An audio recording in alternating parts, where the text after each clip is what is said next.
नमस्कार दोस्तों, मैं फिर से आप लोगों के बीच में आ गई हूँ एक नए वीडियो को लेके।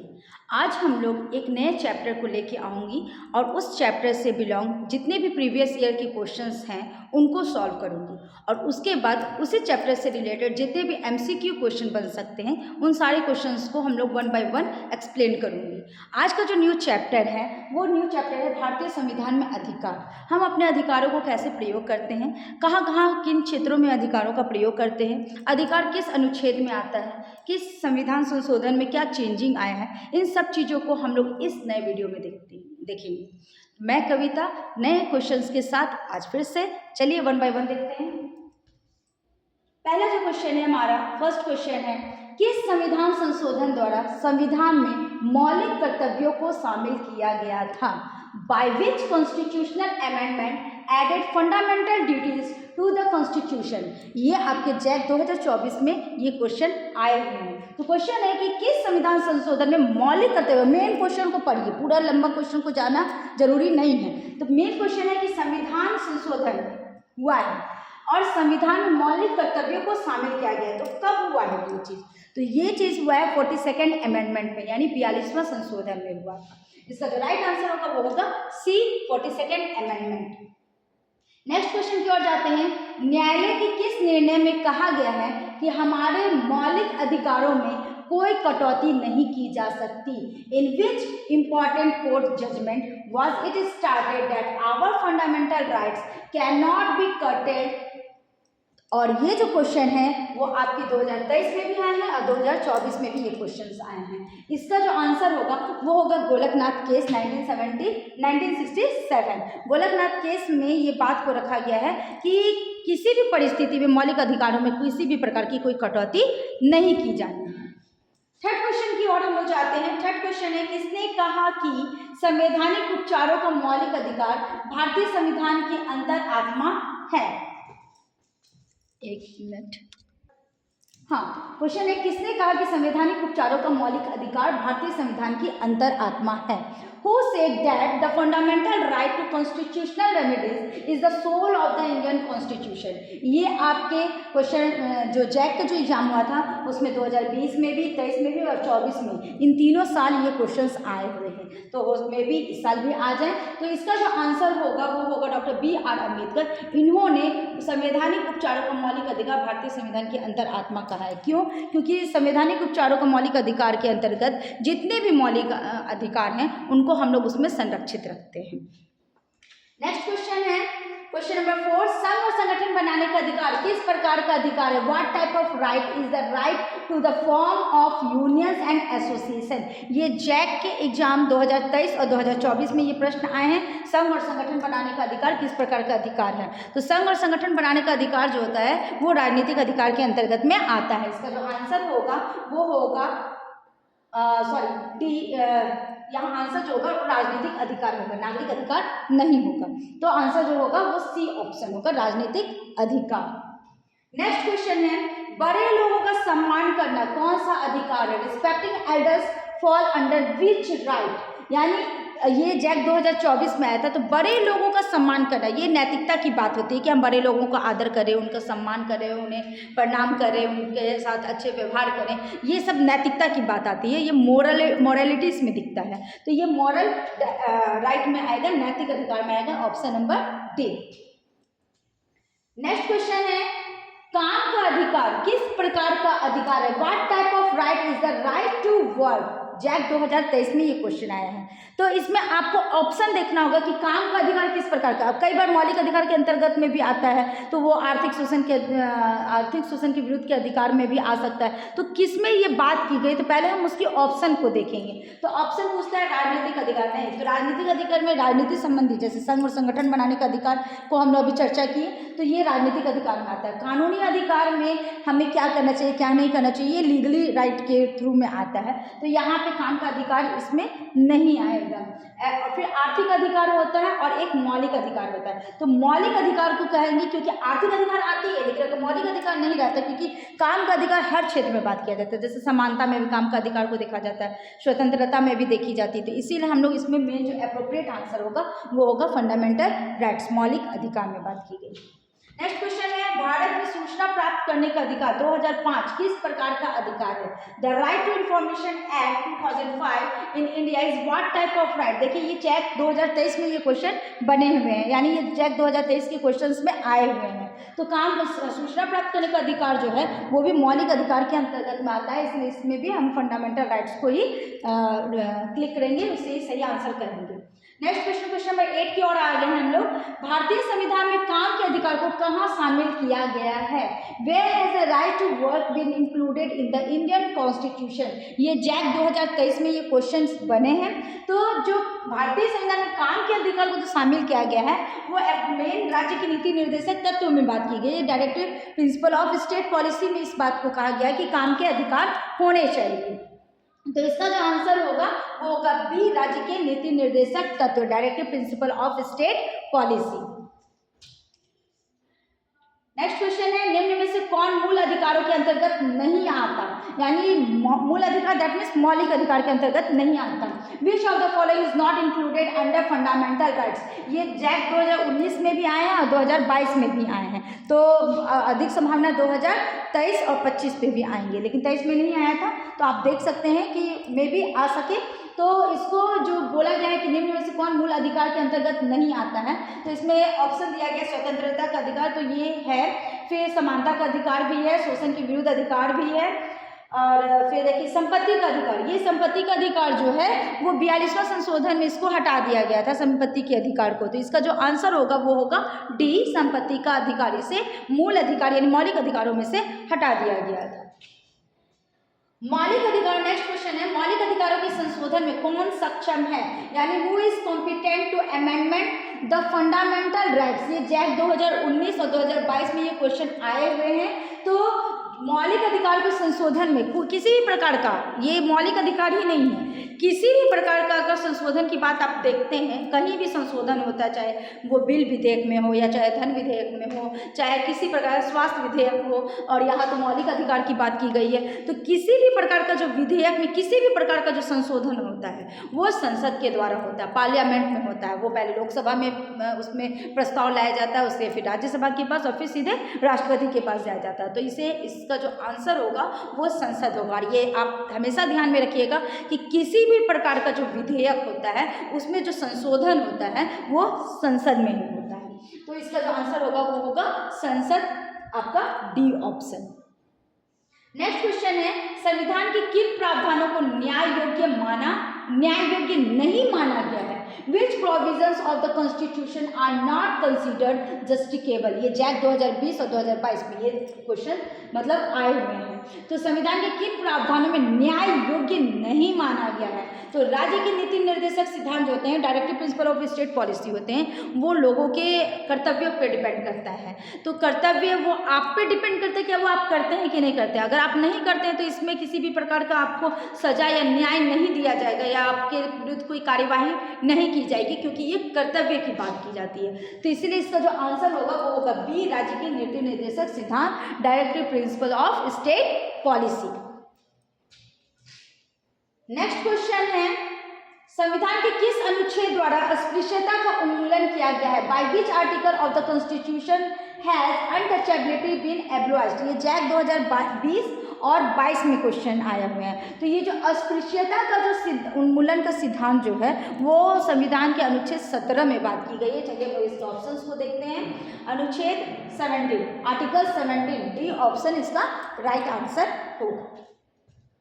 नेक्स्ट क्वेश्चन नंबर 13 की ओर आते हैं। कल्याणकारी राज्य की संकल्पना का समावेश भारत के संविधान में है, यानी कहाँ है ना?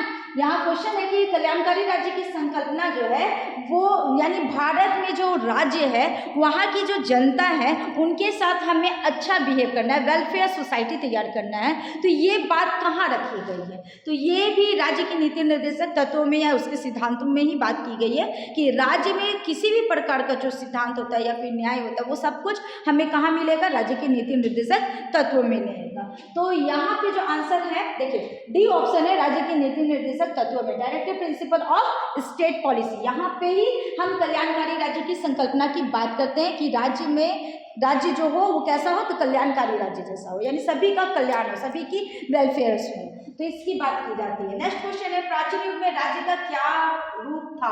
What was the form of the state in ancient times? ये जैक 2020 में क्वेश्चंस आए हुए हैं।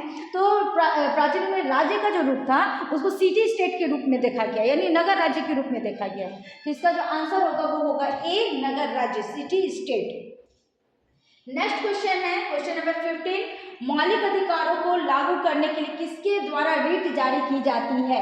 ये रीट हम लोग हमेशा आपका जुडिशरी में पढ़ते हैं कि परमादेश लिखा जाता है, फिर न्यायिक लिखा जाता है, पुनरीक्षण लिखा जाता है। तो इस तरीके से हम जो भी रीट्स को पढ़ते हैं वो न्याय में ही पढ़ते हैं। तो न्याय से संबंधित जो ऑप्शन होगा वो आंसर आपका इसमें आएगा। तो मौलिक अधिकारों को लागू करने के लिए किसके द्वारा रीट जारी की जाती है? Who issues writs to enforce fundamental rights? तो आप देखिए यहाँ पे जो आंसर दिए हैं, ऑप्शन जो दिए गए हैं वो संसद दिया है, पार्लियामेंट। यहाँ पे हमेशा हम जो कानून बनाते हैं, जो भी विधेयक बनाते हैं, उसमें हम लोग संशोधन करते हैं या नया विधेयक बना के लाते हैं। तो ये का मतलब राष्ट्रपति इन्हीं का तीसरा पार्ट से हो जाते हैं, लोकसभा, राज्यसभा और राष्ट्रपति। तो राष्ट्रपति भी रिट को नहीं जारी करते हैं। उच्चतम न्यायालय देखिए ये जुडिशरी से बिलोंग करता है, यानी सुप्रीम कोर्ट। तो इसका जो राइट आंसर होगा वो होगा सुप्रीम कोर्ट। फिर है निर्वाचन आयोग। निर्वाचन आयोग खुद में स्वतंत्र निष्पक्ष है। ये चुनाव से संबंधित जो भी कार्य होते हैं वो कार्य चुनाव आयोग के द्वारा किया जाता है। तो इसका जो आंसर होगा वो होगा सी, सुप्रीम कोर्ट, सर्वोच्च न्यायालय। नेक्स्ट क्वेश्चन है किस मौलिक अधिकार को भारतीय संविधान का हृदय एवं आत्मा कहा जाता है? Which fundamental right is called the heart and soul of the Indian constitution? ये जैक 2017 में ये क्वेश्चन पूछे गए हैं। तो संविधान की जो मौलिक अधिकार की जो अंतरात्मा होती है वह संवैधानिक उपचारों का अधिकार कहा जाता है। क्यों? क्योंकि मौलिक अधिकार में जितने भी अधिकार की बात हम करते हैं, जैसे कि समानता का अधिकार हो गया, स्वतंत्रता का अधिकार हो गया, शोषण के विरुद्ध अधिकार हो गया, धार्मिक स्वतंत्रता का अधिकार हुआ और शिक्षा और संस्कृति का अधिकार हुआ। इन जितने भी पांचों अधिकार में किसी भी प्रकार का कोई भी प्रॉब्लम अगर आता है तो वो प्रॉब्लम को शॉर्ट आउट कहाँ होता है? संवैधानिक उपचारों का अधिकार। यानी यहाँ पे हम लोग संविधान में हम लोग के लिए इतना सारा व्यवधान दिया गया है कि अगर इसका खंडन होता है तो इसके तहत हम उस पर कार्यवाही कर सकते हैं। तो इसलिए संवैधानिक उपचारों का अधिकार को ही संविधान की अंतरात्मा कही गई है और साथ ही साथ मौलिक अधिकार को भी भारतीय संविधान में हृदय एवं आत्मा कहा गया है। तो इसका जो आंसर होगा वो होगा बी, संवैधानिक उपचारों का अधिकार, right to constitutional remedies. Next question है हमारे देश में दास्ता की मनाही किस मौलिक अधिकार में समाहित है? The prohibitions of slavery in our country is included in which fundamental right? तो देखिए ये आर्थिक स्वतंत्रता ने यहाँ पे आर्थिक नहीं दिया है, इसलिए स्वतंत्र हम लोग ऑप्शन भी देखेंगे, ऑप्शन के आधार पे भी आंसर को तैयार करेंगे। तो यहाँ पे क्वेश्चन जो था वो क्वेश्चन था हमारे देश में दास्ता की मनाही, यानी किसी भी प्रकार का बॉन्डेज ना हो, बंधन ना हो और कोई किसी को रोक ना सके। तो ये जो होगा वो स्वतंत्रता का अधिकार में होगा, राइट टू फ्रीडम में होगा, यानी स्वतंत्र का अधिकार या स्वतंत्रता का अधिकार, राइट टू फ्रीडम में दास्ता की मनाही की बात कही गई है। तो इसका जो आंसर होगा वो होगा बी। नेक्स्ट क्वेश्चन है कौन सा अधिकार अल्पसंख्यकों के हितों की रक्षा करता है? Which right protect the interest of minorities? तो कौन करता है? तो ये करने का धर्म का अधिकार, यानी राइट टू रिलीजन में ये बात कही गई है कि हम किसी भी प्रकार के जो अल्पसंख्यक हैं उनके हितों की हमको क्या करना है? रक्षा करना है। तो इसमें हमारा जो आंसर होगा वो होगा सी, धर्म का अधिकार, right to religion. Next question की ओर आते हैं। राज्य के नीति निर्देशक सिद्धांतों को किसने भारत में सामाजिक व आर्थिक लोकतंत्र का घोषणा पत्र कहा? Manifesto. Who called the directive principle of state policy the manifesto of social and economic democracy in India? ये अब हम लोग क्वेश्चन में आ रहे हैं, ये अभी तक नहीं पूछा गया है लेकिन ये क्वेश्चंस बनते हैं इसलिए हमने इस पर ध्यान देना है। क्वेश्चन है कि राज्य के नीति निर्देशक सिद्धांतों को किसने भारत में सामाजिक व आर्थिक लोकतंत्र का घोषणा पत्र कहा? घोषणा पत्र को हम लोग मैनिफेस्टो कहते हैं। तो ये किसने कहा? तो ये आप देखिए सरदार वल्लभ भाई पटेल ने कहा है। इसका जो आंसर होगा वो होगा डी, सरदार वल्लभ भाई पटेल। नेक्स्ट क्वेश्चन है देश की रक्षा करना किस कोटि में आता है? In which category does the defence of the country fall. तो देश की रक्षा करना ये हमारा कर्तव्य होता है, क्योंकि देश हमें बहुत तरीके का अधिकार देता है और भी बहुत सारे नियम कानून हैं जो वो हमारे लिए किए हैं, हमारे लिए लोक कल्याणकारी राज्य की स्थापना की है। तो इसलिए ये हमारा कर्तव्य होता है कि हम अपने देश की रक्षा करें। अब देश की रक्षा करना जरूरी नहीं कि हम बॉर्डर पे जा करके ही बंदूक को तान के ही कर सकते हैं। ये देश की रक्षा करने का कार्य हम कहीं भी और कभी भी कर सकते हैं। तो ये जो आंसर होगा इसका होगा मौलिक कर्तव्य, फंडामेंटल ड्यूटीज। नेक्स्ट क्वेश्चन है, नागरिकों को मौलिक स्वतंत्रताओं पर प्रतिबंध लगाए जा सकते हैं किंतु उनके औचित्यकरण का निर्धारण कौन कर सकता है। यानी मौलिक स्वतंत्रता पर किसी भी प्रकार का अगर हमको अधिकार मिला है तो उस पर हम किसी प्रकार का प्रतिबंध लगा सकते हैं। प्रतिबंध लगाने का मतलब उस पर हम कुछ रोक लगा सकते हैं, लेकिन अगर उसका कोई खंडित करता है या उसका औचित्यकरण कोई गलत करता है तो उसका निर्धारण कौन करेगा, तो उसका निर्धारण न्यायपालिका करेगी। तो यहाँ जो क्वेश्चन है, restrictions can be imposed on the fundamental freedoms of citizens but who can determine there justification. तो ये न्यायपालिका करेगी, उसका जो जस्टिफिकेशन का जो कार्य होगा वो हमेशा जुडिशियल ही करेगी। यानी इसका जो आंसर होगा वो होगा न्यायपालिका, डी ऑप्शन। 2002 के 86वें संविधान संशोधन के तहत राज्य किनके लिए अपने कानून द्वारा निःशुल्क व अनिवार्य शिक्षा की व्यवस्था कर सकता है। Under the 86th constitutional amendment of 2002 for whom can the state make provisions for free and compulsory education. तो फ्री और कंपल्सरी एजुकेशन की बात हमेशा 6 से 14 वर्ष के बच्चों के लिए किया जाता है। तो यहाँ पे जो आंसर होगा वो होगा बी ऑप्शन, 6 से 14 वर्ष के बच्चों के लिए, यानी for children from 6 to 14 years old। Next question की ओर हम लोग जाते हैं, क्वेश्चन नंबर 33। संविधान के किन प्रावधानों को न्याय मान्य ठहराया गया है। Which provisions of the constitutional have been made justifiable. तो न्याय करना यानी कहाँ, तो हमारे अधिकारों पे। अधिकार कैसा, तो मौलिक अधिकार, यानी आंसर जो होगा वो होगा मौलिक अधिकार, फंडामेंटल राइट्स। स्वतंत्रता पूर्व काल में किस दस्तावेज में नागरिकों के मौलिक अधिकारों का स्पष्ट वर्णन मिलता है। In which document of the pre independence periods is a clear description of the fundamental rights of citizen found. तो ये नेहरू रिपोर्ट में मिलता है, यानी 1928 के नेहरू रिपोर्ट में इस बात की व्याख्या की गई है। तो नेक्स्ट क्वेश्चन में हम जाते हैं, संविधान के तीसरे भाग में दिए गए मौलिक अधिकारों में सबसे पहले कौन सा अधिकार आता है। संविधान के मौलिक अधिकार दैट मीन्स फंडामेंटल राइट्स, और फंडामेंटल राइट्स में स्वतंत्रता का अधिकार को पहले लाया गया है। तो समानता के अधिकार को पहले लगे, समानता का अधिकार 14 से 18 अनुच्छेद में आता है। उसके बाद फिर आपका स्वतंत्रता का अधिकार आता है, बाई मिस्टेक हुआ, इसलिए यहाँ पे आंसर देखिए समानता का अधिकार, द राइट टू इक्वालिटी, जो अनुच्छेद 14 से लेकर 18 तक में इसकी व्याख्या की गई है। नेक्स्ट क्वेश्चन है 26, किसी कार्य को अविलंब कराने के लिए न्यायालय में कौन से विशेष लेख जारी करने की याचिका की गई। देखिए यहाँ आया ना ये वर्ड न्यायालय में लेख, यानी जो भी लेख या रीट की बात की जाती है वो न्यायालय में ही किया जाता है। तो कौन से विशेष लेख जारी करने की याचना की जा सकती है। Which special writ can be sought from the court to get any work done promptly. तो ये परमादेश लेख में बात की गई, क्योंकि इसी में सब तरह की बात की चर्चा की जाती है। तो इसका जो आंसर होगा मैंडामस होगा। फिर नेक्स्ट क्वेश्चन है, वर्तमान में हमारे संविधान में कुल कितने मौलिक कर्तव्य हैं। How many fundamental duties are currently in our constitution. तो हमारे यहाँ जो मौलिक कर्तव्य की बात की गई है वो पूरे मौलिक कर्तव्य की जो संख्या है वो 11 है, इसलिए इसका जो आंसर होगा वो बी होगा, मौलिक कर्तव्य यानी फंडामेंटल ड्यूटीज 11 उसके ड्यूटीज दिए गए हैं।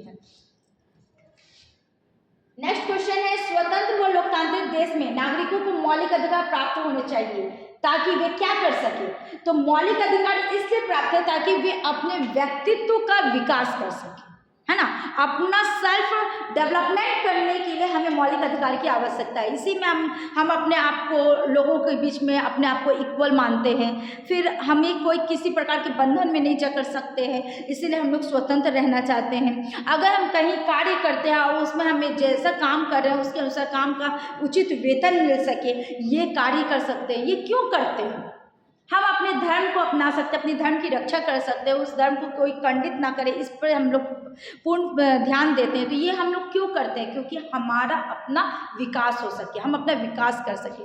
तो यहाँ जो क्वेश्चन है कि स्वतंत्र और लोकतांत्रिक देश में नागरिकों का मौलिक अधिकार प्राप्त होना चाहिए, यानी लोकतांत्रिक देशों में नागरिकों को अपना एक मौलिक अधिकार मिलना चाहिए। तो ये मौलिक अधिकार कहाँ से मिलेगा? तो मौलिक अधिकार जो मिलेगा वो इससे मिलेगा क्योंकि हम अपने व्यक्तित्व का सर्वांगीण विकास कर सके। Can development their personality holistically. ठीक है, नेक्स्ट क्वेश्चन की ओर आते हैं।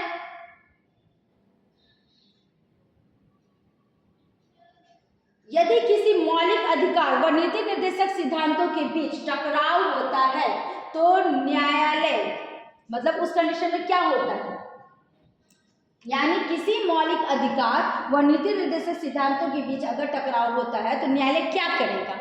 If there is a conflict between a fundamental rights and a directive principle the court will, तो राज्य क्या करेगा? तो राज्य क्या करेगा? देखिए, राज्य दोनों के बीच मधुर संबंध स्थापित करने का प्रयास करेगा और ऐसा ना होने पर मौलिक अधिकारी, यानी जो मौलिक अधिकार की रक्षा कर रहे हैं, जिनको ये कार्यभार दिया गया है, उन अधिकारियों को वरीयता देगा, यानी उनको मेन फोकस किया जाएगा। यानी इसका जो आंसर होगा वो डी होगा। Try to establish a harmonious relationship between the two, which two? मौलिक अधिकार यानी fundamental rights and fundamental duties, and if not possible give priority to fundamental rights. उसमें मेन मौलिक अधिकार को ही वैल्यू दिया जाएगा। इसलिए अभी तक हम लोगों ने पूरे 29 क्वेश्चंस को सॉल्व किए हैं। 30 क्वेश्चंस हैं। नागरिकों को कौन सा मौलिक हक, विच of the following is not a fundamental duty of citizen that they, यानी यहाँ क्वेश्चन थोड़ा सा अधूरा रह गया है। कहने का मतलब है कि विच ऑफ द फॉलोइंग, इनमें से कौन सा, ये चार जो ऑप्शन दिए गए हैं इनमें से कौन चार fundamental duty of citizen that they, यानी उनके पास फंडामेंटल ड्यूटी है। ये चार ऑप्शन पढ़िए और उसमें से मौलिक कर्तव्यों की व्याख्या कीजिए कि कौन सा मौलिक कर्तव्य आता है। तो पहले आता है राष्ट्रीय आंदोलन के नेताओं पर। राष्ट्रीय आंदोलन के नेता से हम लोगों का कोई लेना देना नहीं है। हाँ, अगर उनका ऑब्जेक्टिव्स, उनका जो उद्देश्य है वो हमारे लिए अप्रोप्रिएट होगा तो भले हम उनका समर्थन करेंगे, अदरवाइज हम उन्हें निगलेक्ट करेंगे, तो इसलिए ये नहीं होगा। दूसरा है सत्यनिष्ठा से अपने करी का भुगतान कर, अपने करों का भुगतान करें, यानी कर होगा, यानी पे देयर टैक्सेस ऑनेस्टली। यहाँ टाइपिंग में थोड़ा मिस्टेक आया है, तो यहाँ पे देयर टैक्सेस ऑनेस्टली, हाँ ये हमारा मौलिक कर्तव्य है कि हम जो भी काम करते हैं और जितना हमारा वेतन होता है उसके अनुसार हम अपना जो मेरे पे जो भी कर बनेगा, यानी जो टैक्स बनेगा, हम उसका क्या करें, भुगतान करें, तभी तो हमारा देश जो है डेवलप करेगा। तो इसलिए ये ऑप्शन हो सकता है। उसके बाद नेक्स्ट ऑप्शन है सार्वजनिक संपत्ति का हानि पहुंचा। बिल्कुल भी नहीं, हम किसी के भी संपत्ति को टच भी नहीं कर सकते हैं। ये हमारा अपना कर्तव्य है कि हम किसी की भी संपत्ति को बिना उनके आदेश के अनुसार या बिना उनका सहमति से हम उनको ना टच करें, उनको हम छुए भी ना। तो ये हमारा ध्यान रहेगा। जीवन के सभी क्षेत्र उन्मत्त करें, यानी मतलब सभी क्षेत्र में आगे बढ़े। तो हाँ ये है, लेकिन ये ज़्यादा अप्रोप्रिएट नहीं, जितना ये है कि हम अपने करों का भुगतान करें। इसलिए इसका जो आंसर होगा वो होगा बी।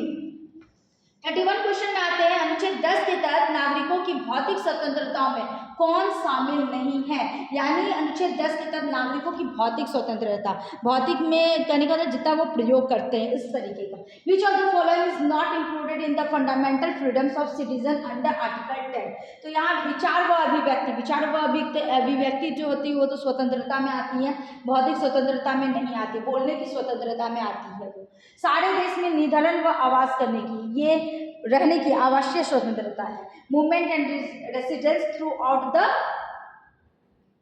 कंट्री, संपत्ति का रखना और खरीदना और बेचना, holding, buying and sale in property, यही भौतिकता है जिसको हम प्रयोग करते हैं, है ना। तो ये सी ऑप्शन होगा। कोई कारोबार या धंधा करना नहीं, ये अपना स्वतः इच्छा होती है कि हम किस प्रकार का कारोबार करें और किस प्रकार का मेरा इच्छा कहाँ है, उसके अनुसार हम अपने कारोबार में लगे। तो मेन है कि संपत्ति को रखना, खरीदना और बेचना, तो ये उसका भौतिकवाद में आता है, भौतिक स्वतंत्रता में आती है। क्वेश्चन नंबर 32, मौलिक अधिकारों का व्यापक अध्ययन यह बताता है कि हमारे मौलिक अधिकार हैं, कैसे हैं। एक comprehensive study of fundamental rights reveals that our fundamental rights are those. तो इसका जो है आंसर है कि जो संविधान के तीसरे भाग में लिखे हैं, सही बात है, मौलिक अधिकार संविधान के तीसरे भाग में तथा जो सर्वोच्च न्यायालय को व्याख्या अनुसार वर्णित अधिकारों में निहित है। यानी हमारा जो मौलिक अधिकार है वो संविधान में लिखित रूप से है, उसका पूर्ण रूप से वर्णन किया गया है कि मौलिक अधिकार अनुच्छेद 12 से स्टार्ट हो रहे हैं, जिसमें जो समानता का अधिकार हो जाता है तो वो 14 से लेकर के स्टार्ट होते हैं, और अंतिम अनुच्छेद 32 तक संवैधानिक उपचारों के अधिकार को लेकर के किया गया है। तो ये पूरा जो अधिकारों का जो वर्णन है वो संविधान में भाग 3 में वर्णित है। तो ये तो सही लग रहा है। अगर नेक्स्ट ऑप्शन पे हम लोग ध्यान देते हैं, जो अति महत्वपूर्ण और जिन्हें भारत सरकार ने मौलिक अधिकारों का दर्जा दिया, नहीं, ये अति महत्वपूर्ण, भारत सरकार ने सभी को महत्वपूर्ण दर्जा दिया है। कोई भी अधिकार या कोई भी संविधान में जो भी वर्णन है वो सबका वैल्यू है, क्योंकि वो संविधान में है, तो ये नहीं होगा। उसके बाद थर्ड वन है, जो संसद के बनाए किसी साधारण कानून की देन है, नहीं, जो भी कानून है, जो भी विधेयक है वो संसद के द्वारा ही बनाए गए हुए हैं, तो आप इसको भी आप नहीं कर सकते हैं। फोर्थ वन है, जो असंशोधनीय, नहीं, विचार अनअल्टरेबल, दैट मीन्स जिसमें संशोधन नहीं किया जाए, नहीं, संशोधन किया जाता है, तभी तो 42वां संशोधन में संपत्ति का अधिकार को उस मौलिक अधिकार से हटाया गया है। तो पहला जो एप्रोप्रिएट आंसर है कि संविधान के भाग 3 में मौलिक अधिकार का वर्णन है और वो पूरे संविधान में विस्तृत रूप से उसकी व्याख्या की गई है। संपत्ति का अधिकार किस वर्ग में आता है? द राइट, क्योंकि अभी हम जस्ट बताएं आप लोगों को कि संपत्ति का अधिकार मौलिक अधिकार से हटाया गया, तो वो किस में गया है? तो संपत्ति का अधिकार जो है वो लीगल राइट में आया है। इसी वही क्वेश्चन करें कि संपत्ति का अधिकार किस वर्ग में आता है? The right to property falls under which of the following categories. तो संपत्ति का अधिकार जो है वो लीगल राइट में उसकी बात की गई है, यानी विधिक अधिकार में इसकी बात कही गई है। इसका आंसर जो होगा वो होगा ए। नेक्स्ट क्वेश्चन की ओर जाते हैं। भारतीय संविधान में मौलिक अधिकारों का उल्लेख करते हुए किस देश का अनुसरण किया गया? ये मौलिक अधिकार कहाँ से लिया गया, ये स्रोत कहाँ से मिला है? तो मौलिक अधिकार जो है वो अमेरिका से लिया गया है, इसलिए इसका जो आंसर होगा वो अमेरिका होगा। लेकिन इंग्लिश में भी देख ले, which countries example has been followed in mentioning fundamental rights in the Indian constitution. देखिए इसमें आंसर दिया ब्रिटेन, अमेरिका, ऑस्ट्रेलिया और स्विट्जरलैंड। तो इसका जो आंसर होगा वो होगा बी, अमेरिका। नेक्स्ट क्वेश्चन की ओर जा रहे हैं। 35 राज्य की नीति निर्देशक सिद्धांतों का क्षेत्र है। The scope of the directive principle of state policy is. तो राज्य का नीति निर्देशक सिद्धांत जो है, यानी जो राज्य की नीति निर्देशक का जो directive principle of state policy जो है वो व्यापक है, बहुत बड़ा क्षेत्र है उसका। इसलिए यहाँ संकीर्ण दिया, कमजोर दिया, छीन दिया, नहीं, बिल्कुल भी नहीं। हमारा ये संविधान में वर्णित है, दैट मीन्स वो व्यापक ही होगा। तो इसका जो आंसर होगा वो होगा बी, व्यापक, वाइड। ठीक है। नेक्स्ट क्वेश्चन है, सरकारों के लिए निर्देश है परंतु न्यायालय का संरक्षण किसे प्राप्त नहीं है? यानी न्यायालय का संरक्षण किसको नहीं मिलता है? तो बार बार मैं बता रही हूँ कि हमारा जो मौलिक कर्तव्य है वो हमें मिला है, ना कि हमें ये बोला गया कि आपको करना ही करना और अदरवाइज आपको दंड दिया जाएगा या आप अपराध की श्रेणी में आ रहे। लेकिन ये हमारा कर्तव्य है, क्योंकि हमारे देश हमारे लिए इतना कुछ कर रहा है, हम देश के लिए क्या कर रहे हैं, है ना। तो इसीलिए ये जो व्यवधान है वो राज्य की नीति निर्देशक तत्वों में ये बात कही गई है, इसलिए यहाँ पे नीति निर्देशक तत्व क्या आ जाएगा? डायरेक्टिव प्रिंसिपल्स हो जाएंगे। आंसर ए ऑप्शन इसका आंसर होगा। निम्न में से किसे भारतीय जनता की अनिवार्य स्वतंत्रताओं का अधिकार पत्र माना जाता है? भारतीय जनता की स्वतंत्रता के लिए एक अधिकार पत्र, तो उसको मौलिक अधिकार कहेंगे, फंडामेंटल राइट्स कहेंगे। विच of the following is considered the Magna carta of the mandatory freedoms of the Indian people? तो मौलिक अधिकार को ही मैग्ना कार्टा कहते हैं। ठीक है, तो ये ध्यान हम लोग ज़्यादा देंगे। कहीं भी मैग्ना कार्टा आएगा ऑब्वियसली मौलिक अधिकार ही आएंगे, तो फंडामेंटल राइट्स इसके आंसर होंगे। उसके बाद नेक्स्ट क्वेश्चन है, अधिकारों के बिना कोई स्वतंत्रता नहीं होती, यानी हमें अधिकार है तभी हम स्वतंत्र हैं। अगर हमें अधिकार नहीं होता तो हम बंधनों में जकड़े रहते हैं। तो ये बात किसने कहा, यह कथन किसका है? Who said there is no freedom without rights? तो ये जो कथन था वो लास्की के द्वारा किया गया था, तो इसका जो आंसर होगा वो बी होगा, जे लास्की। ठीक है। नेक्स्ट क्वेश्चन है, यह किसने कहा आप चाहे कितने ऊंचे क्यों ना हो लेकिन कानून आपके ऊपर है। ऑब्वियसली हम कितने भी ऊंचे रहे लेकिन हमारा जो संविधान है वो सबसे ऊपर है, तभी तो उसके अंदर में राष्ट्रपति हैं, प्रधानमंत्री, राज्यपाल है, तो हम कहाँ हैं, हम कितना ऊपर जाए। अगर राष्ट्रपति भी कुछ गलत करते हैं तो उन्हें भी महाभियोग के द्वारा उनको उनके पद से अपदस्थ किया जा सकता है। इसी तरीके से अगर प्रधानमंत्री के द्वारा किसी भी प्रकार का गलत कार्य किया जाएगा जो सराहनीय नहीं है और वो गलत किए हैं तो उनको उनकी जवाबदेही हो जाती है और अगर उन्हें जवाब देना पड़ता है और अगर वैसा कंडीशन होता है तो उनको कई बार बहुमत दल से हटा भी दिया जाता है, पुनः फिर से उसका निर्वाचन होता है। तो यहाँ संविधान से ऊपर कोई भी नहीं है, जो है वो संविधान ही है। तो यह बात किसने कहा, तो यह बात सर एडवर्ड कोक ने कहा है। इसका जो आंसर होगा वो सी होगा, sir Edward Coke. Next question है, ऑस्ट्रेलिया का संविधान कब अस्तित्व में आया? When did the constitution of Australia came into existence? तो ऑस्ट्रेलिया का जो संविधान था वो 1900 ईस्वी में आया था, 1900 एडी में आया था।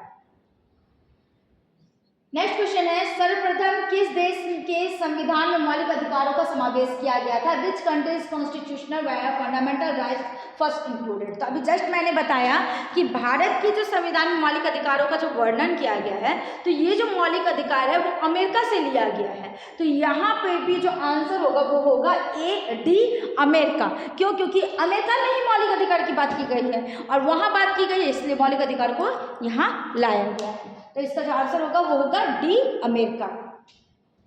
नेक्स्ट क्वेश्चन है, सोवियत संविधान में मौलिक अधिकार व कर्तव्यों का समावेश कब किया गया था?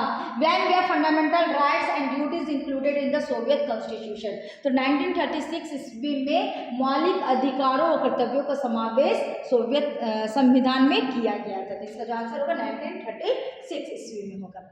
नेक्स्ट क्वेश्चन है, मोहम्मद अली जिन्ना ने किस वर्ष अपना 14 सूत्रीय कार्यक्रम प्रस्तुत किया? In which year did Mohammad Ali Jinnah present his 14 point program? तो वो 1929 में किया गया था। नेक्स्ट क्वेश्चन है, निम्न में से किस शासन व्यवस्था में नागरिकों के अधिकार सुरक्षित नहीं रहते?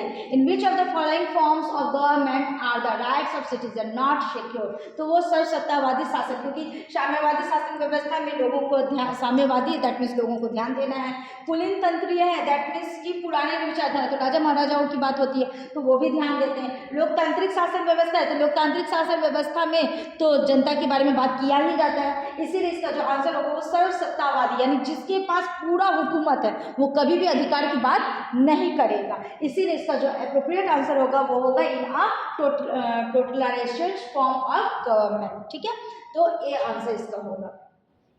समानता के अर्थ से क्या अभिप्राय है? यानी the meaning of the equality implies, यानी समानता का मतलब ही क्या होता है?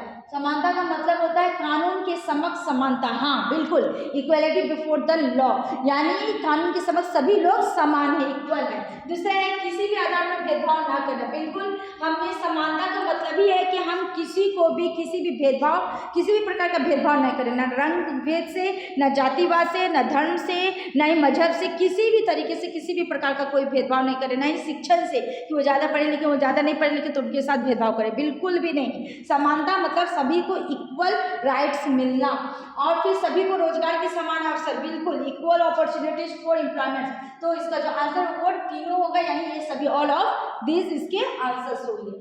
किस वर्ष संवैधानिक संशोधन के द्वारा स्वतंत्रता के अधिकार में सरकारी संस्थाओं के गठन, संचालन व प्रबंधन से संबंधित प्रावधान जोड़ा गया है? In which through a constitutional amendment was a provision related to formation, operation and management of cooperative society added to their right to freedom. तो ये जो बात की गई है वो 2011 के संवैधानिक संशोधन के द्वारा किया गया है कि किसी भी प्रकार का कोई कटौती नहीं, कटिंग नहीं होगा, जो भी होगा सामने से सामने होगा। ठीक है, फिर नेक्स्ट क्वेश्चन होता है किस मौलिक अधिकारों के तहत बेगार का निषेध किया गया? बेगार दैट मीन्स कोई वर्क नहीं करना।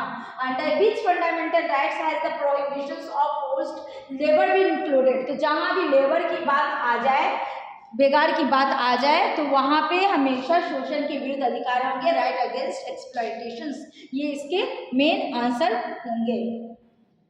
नेक्स्ट क्वेश्चन है 19वें अनुच्छेद में नागरिकों की कुल कितनी स्वतंत्रताएं वर्णित है? दैट मीन्स की अनुच्छेद स्वतंत्रता के अधिकार की बात की गई कि स्वतंत्रता कितने प्रकार के, तो स्वतंत्रता 6 प्रकार के होते हैं।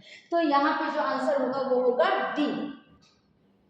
राष्ट्रपति द्वारा संकट काल की घोषणा के समय कौन सा मौलिक अधिकार स्थगित नहीं किया जा सकता? Which fundamental rights can not be suspended during the proclamations emergency by the president. ये तो हम जानते हैं कि मौलिक अधिकार की जब राष्ट्रपति की आपातकालीन शक्तियाँ लग जाती हैं, यानी संकट काल वही हुआ आपातकालीन शक्ति, तो जब लग जाती है तो उसमें सारे मौलिक अधिकारों को वर्णित नहीं किया जा सकता है। तो जैसे कि अनुच्छेद 19 में वर्णित स्वतंत्रता है, तो हाँ, ये जो अनुच्छेद 19 से उसको हम लोग क्या करते हैं, इस यहाँ पे क्वेश्चन क्या है, अधिकार स्थगित नहीं किया जा सकता, यानी इसे रोका नहीं जा सकता, यानी कि स्वतंत्रता को वैल्यूबल दिया गया है। इसके बाद अनुच्छेद 20 में वर्णित जीवन का अधिकार, ये जो है इसको भी जीने का अधिकार, अगर राष्ट्रपति की संकटकालीन स्थितियाँ आती हैं तो ऐसा नहीं कि हम लोगों को मौत मिल जाएगा, हम जी सकते हैं, तो इसको भी कट नहीं किया जा सकता है। उसके बाद आ जाता है अनुच्छेद 21 में वर्णित व्यक्तिगत स्वतंत्रता का अधिकार, ये भी इसमें शामिल होता है, तो इसीलिए सब शामिल हो रहा है। इसलिए एक जगह आप देखिए यहाँ पे दिया अनुच्छेद 20 व 21, यानी दोनों का ऐड करके दे दिया है कि वर्णित जीवन व व्यक्तिगत स्वतंत्रता का अधिकार। जी हाँ, तो इसका ये आंसर होगा एप्रोप्रिएट, क्योंकि दोनों को, क्योंकि हम बोले कि ये दोनों आ जा रहा है सामने, तो दोनों में से कोई एक होगा, तो इसीलिए दोनों को एक साथ यहाँ पे कर दिया गया है। सर्वोच्च न्यायालय ने किस केस में यह व्यवस्था निश्चित की कि मुआवजे का उपयुक्त होना उस समय के बाजार भाव के द्वारा निश्चित किया जाएगा? In which case did the Supreme Court rule that the adequacy of compensation should be determined by the prevailing market value at that time? तो ये बेला बनर्जी केस 1955 में इस बात को वैल्यू दिया गया था।